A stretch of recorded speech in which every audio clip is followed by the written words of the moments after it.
How's it going, guys? It is Fake Thriller, and welcome to part 2 of my 3-part series discussing what the individual game consoles and their developers would need to do to win this year's E3. So in the last video, I talked about Xbox and Microsoft and what they need to do to take away the trophy at this year's E3. And so if you want to see that, you can click somewhere on the video. There'll be an annotation, or in the description below, it'll take you back to that video so you can see what I had to say. In this video, I am talking about Nintendo, the old dog. No, actually, real quick, this is the continued game on No Char Canals TDM. I know you guys like the frantic pace of Battlefield 3, TDM, No Char, PC, yada yada. So today we're talking about Nintendo. So just in the last video, I would like you guys right now to write down in the comment section what it would take in your mind from Nintendo for you to say, holy crap, Nintendo just brought the pain, I am going to get myself a Wii U. That seems like a very unlikely thing to happen, to be perfectly honest, because the Wii U has come out and it's like flopped pretty hard. Nobody really cares. And it's one of those things that I think Nintendo can still do it.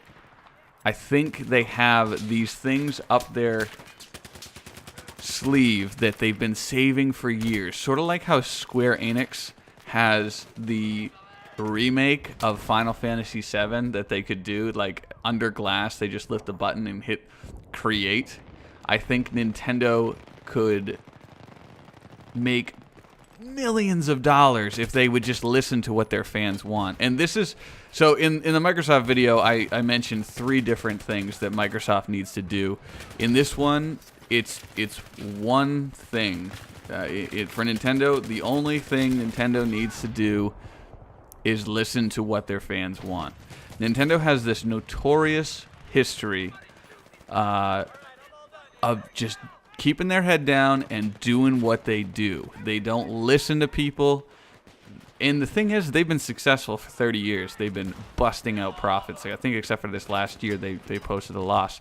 But it's always worked for them in the past. Like, everything they do is totally bizarre, but it always ends up working fine for them. And it gives them this weird atmosphere of they can do no wrong, which is kind of true, but at the same time, they're tanking so hard. And while they can definitely afford to tank for a couple more a couple more generations, especially at this pace where they're coming out with a console twice as fast as everybody else, if they just want to get back to the 90s where they were just like, bring it, like, come at me, bro, I'm gonna win everything, like all the way through the Nintendo 64, nobody could touch Nintendo. And if they want that back, all they gotta do is bring these massive first-party titles that everybody has always been clamoring for. And it goes a little something like this.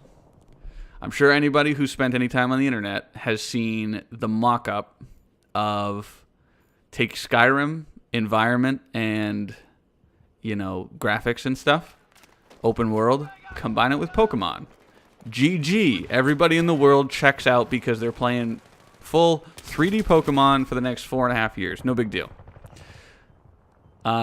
Secondly, remember that tech demo that they had back for the Wii U where Link was coming in and he was fighting a giant spider? Yeah, make it. Okay? There we go. And then, come out with another Mario Galaxy because those always do fantastic. If you say this fall, let's pick, I don't know, Xbox One launch date is release date for these 3 titles, or actually scatter them 3 weeks apart. So one is Pokemon, one is Zelda, and one is Mario. Boom, boom, boom. Everybody will forget about the Xbox. Everybody will forget about the PS4. And they will be buying a Wii U just to get their hands on these games. That is how they win. And then, you know what? Sprinkle in some 3DS crap. And then, make your money off the 12-year-olds like you always do. But you won't have to because you'll be making money off me. Because I'll buy a Wii U. That's what I need to see. And that's what I want, and that's how Nintendo will win. So, guys, let me know what you think. Leave your comments down below, and be sure to tune in for the next episode where we talk about how Sony can win E3. Thanks, guys.